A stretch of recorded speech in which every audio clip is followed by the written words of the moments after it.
Hey guys, thanks for coming back. My name is Nate and I am with Community Christian Fellowship. I'm one of the teaching pastors at the church and we're so glad to have you. We're talking about Holy Week. We're teaching through Holy Week, as a matter of fact. We have Easter just a couple days away, and so we're trying to trace Jesus's footsteps in the events leading up to his death, burial, and resurrection. So if you're joining us today, it's the first time with us, we want to say welcome back, but let's get started, shall we?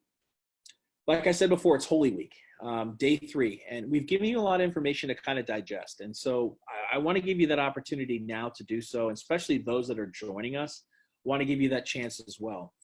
We started the week with Palm Sunday, Jesus' triumphal entry into Jerusalem out of Matthew 21. This was foretold by the prophet Zechariah in Zechariah 9:9 that Israel's king, Israel's Messiah, was going to come in riding on a donkey. And so we see a lot of mixed responses from those people that were there. Remember, Jesus was rather quiet about his identity. But now the time had come that the king was going to be revealed, that the whole world was going to know who he was. On Monday, we shifted our attention to Jesus as he continues to reveal more of himself. We watched him overturn the money tables at the money exchangers in the temple there. We saw him reveal himself through his healing of the lame and giving sight to the blind.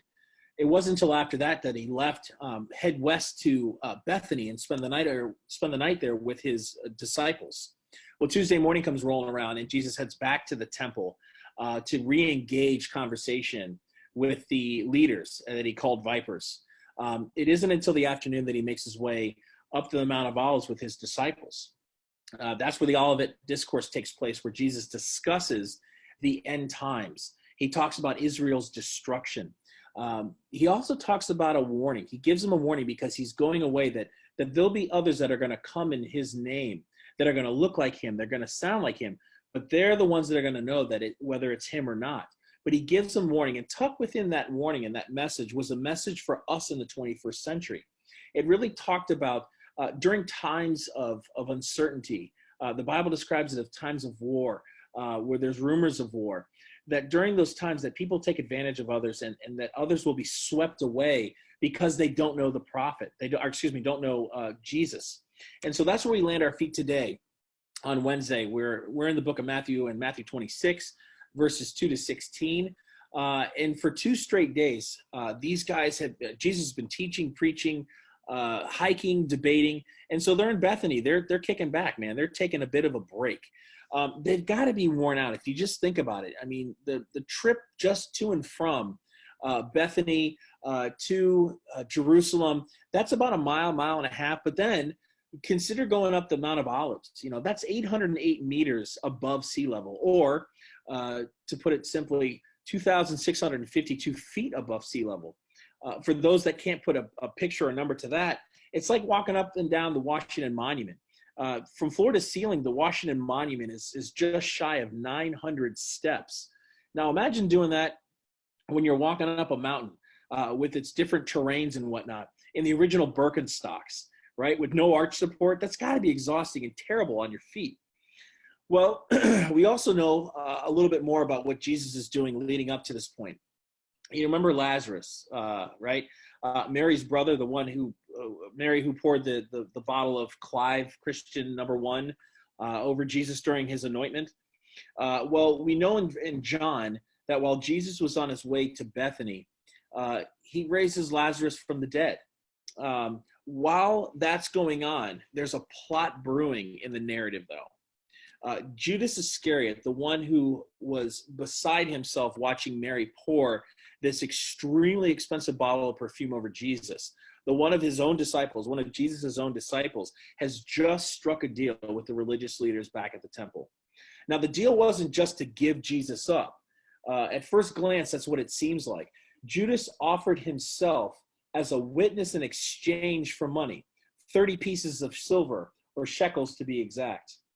Now, the price is not 100% accurate, if that's the case of what we're going to measure here. But the same price, as the Bible says in Exodus 21, was the same price for a slave. The religious leaders now had a contract, basically. And their contract was not only bound by money, but it was bound by Judas's word. It took a witness to substantiate that claim. Why is that important? That is important because in the book of Deuteronomy, in Deuteronomy 19, what it says is that one witness is not enough to convict anyone accused of any crime or offense they may have committed. The matter must be established by a testimony of 2 or 3 witnesses. Why is that important? That's important because when these leaders were going to accuse Jesus, that they needed more than one person. They had everybody that they needed. They had Judas.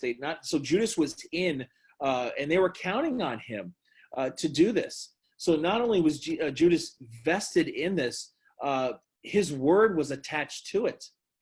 And these guys knew it because it was the law. Remember, this was Deuteronomy, okay? The book of Deuteronomy. I did it again. I went too fast. The book of Deuteronomy, these guys were teachers of the law. They knew the law. And Deuteronomy happens to be one of the first 5 books, which happens to be the Torah. These guys knew the law. They taught that. And so they were experts in it.